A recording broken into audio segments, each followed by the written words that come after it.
En el nombre del Padre, del Hijo y del Espíritu Santo. Amén.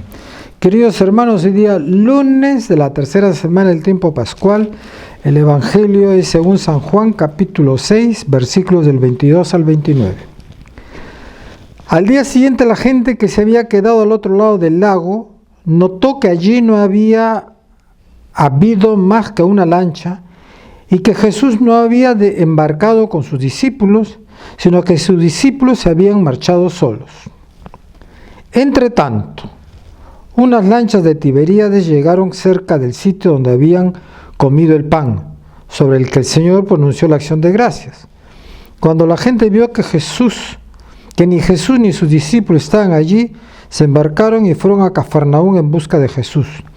Al encontrarlo en la otra orilla del lago le preguntaron: Maestro, ¿cuándo has venido aquí? Jesús les contestó: les aseguro que me buscan no porque han visto signos, sino porque comieron pan hasta saciarse. Trabajen no por el alimento que perece, sino por el alimento que perdura. Ese es el que les dará el Hijo del Hombre, pues a este lo ha sellado el Padre, Dios. Ellos le preguntaron: ¿cómo podemos ocuparnos en los trabajos que Dios quiere? Respondió Jesús: este es el trabajo que Dios quiere, que crean en el que Él ha enviado. Palabra del Señor. Queridos hermanos,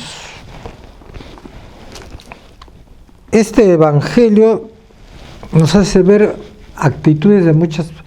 Es una actitud muy común en algunas personas o en muchas personas, ¿no?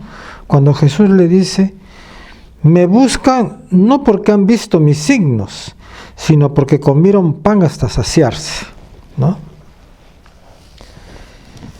Bueno, algo muy importante, hermanos: tenemos que saber pedir, ¿no? Ya no me acuerdo si es San Pablo quien dice: no saben pedir, el Espíritu Santo es el que obra en ustedes, ¿no?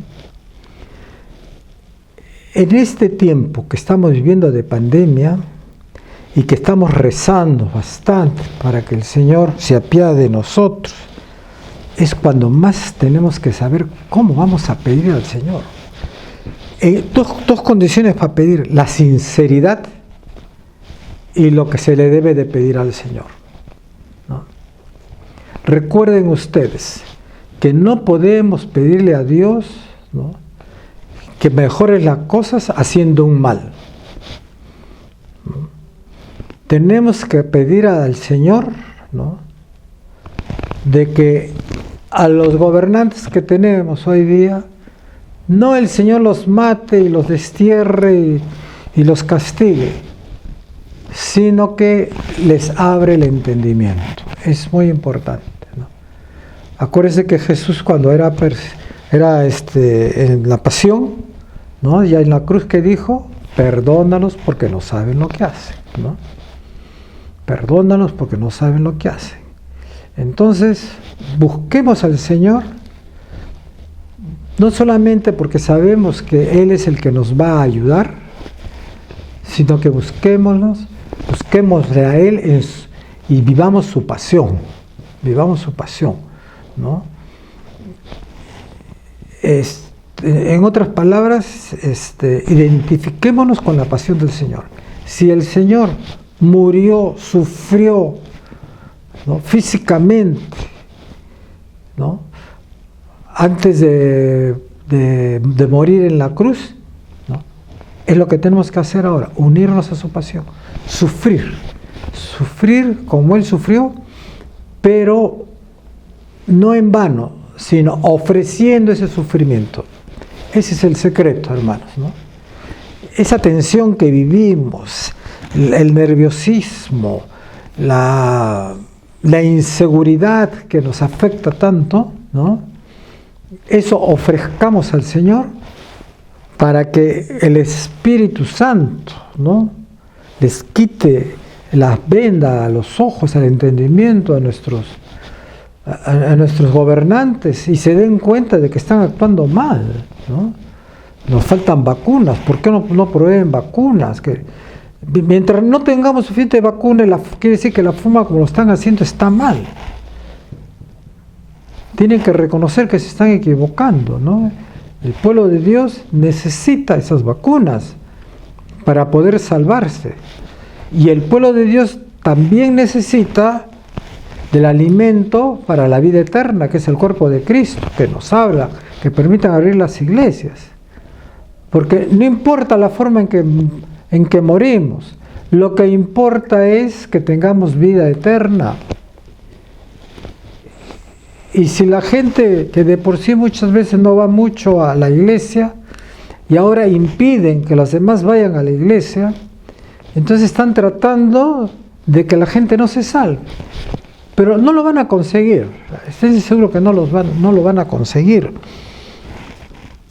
Pero busquemos a Jesús con sinceridad, hermanos. No vayamos a donde Él así porque no nos queda más remedio. No. Busquémoslo con sinceridad porque sabemos que Él todo lo puede, ¿no? Para nosotros es imposible, pues como le dijo Jesús al rico, pero para Dios nada hay imposible. Recordemos eso, para Dios nada hay imposible, ¿no? Pero no busquemos solucionar un mal con otro mal. Tratemos de pedirle al Señor que solucione esa situación, pero no causando otro mal entre el pueblo de Dios, ¿no?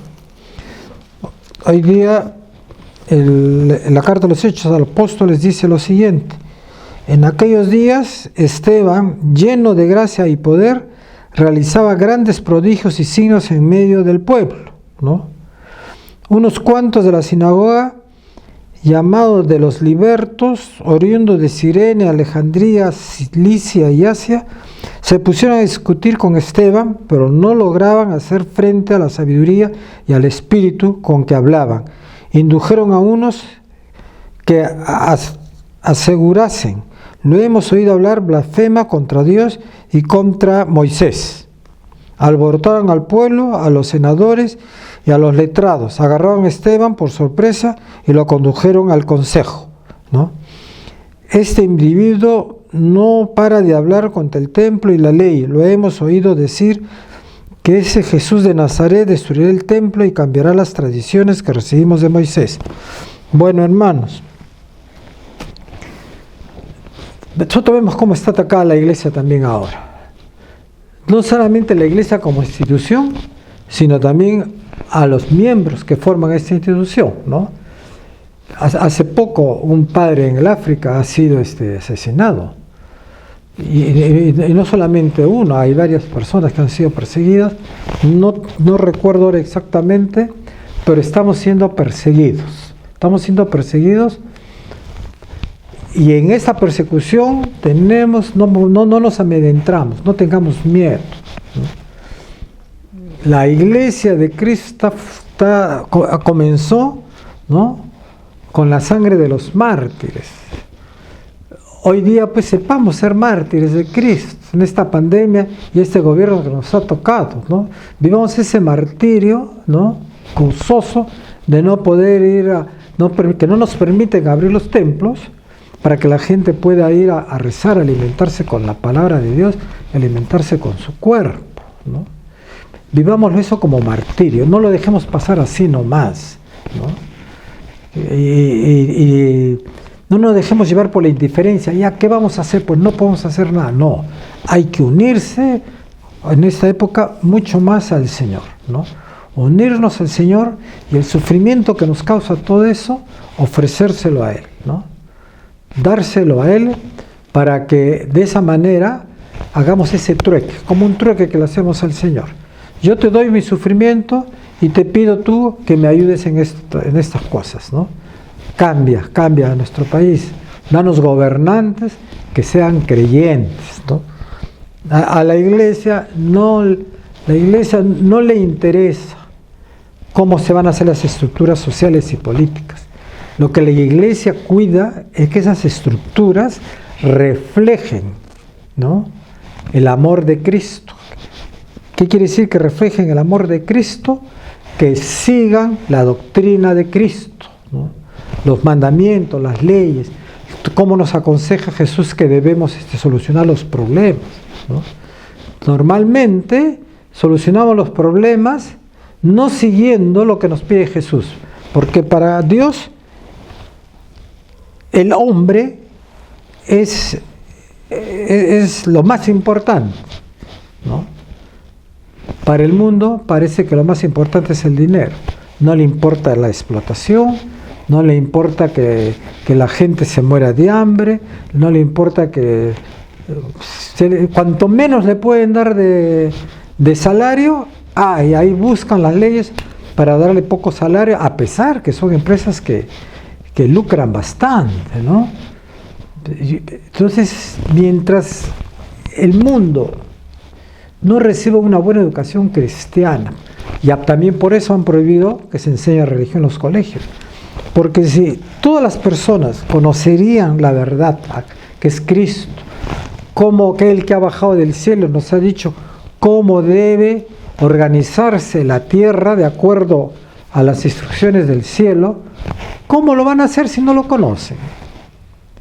Entonces se rigen por sus propios principios, movidos por sus propias pasiones. Y ahí está el error. Ahí está el error. Entonces necesitamos, ¿no? Necesitamos que la gente se instruya en la palabra del Señor. Y para que se instruya en la palabra del Señor, eso tiene que ser en los colegios, ¿no? Para que comencemos a agarrar esa costumbre de conocer al Señor, de conocer a Dios, conocer sus mandamientos, sus normas, las reglas que nos pide, cómo organizarnos nosotros. La organización la tenemos que hacer nosotros. La organización no la va a hacer Dios.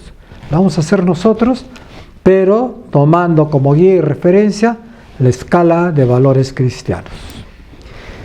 Cristo ha resucitado, aleluya, aleluya. El Señor los bendiga, los proteja y los cuide de todo mal. Amén.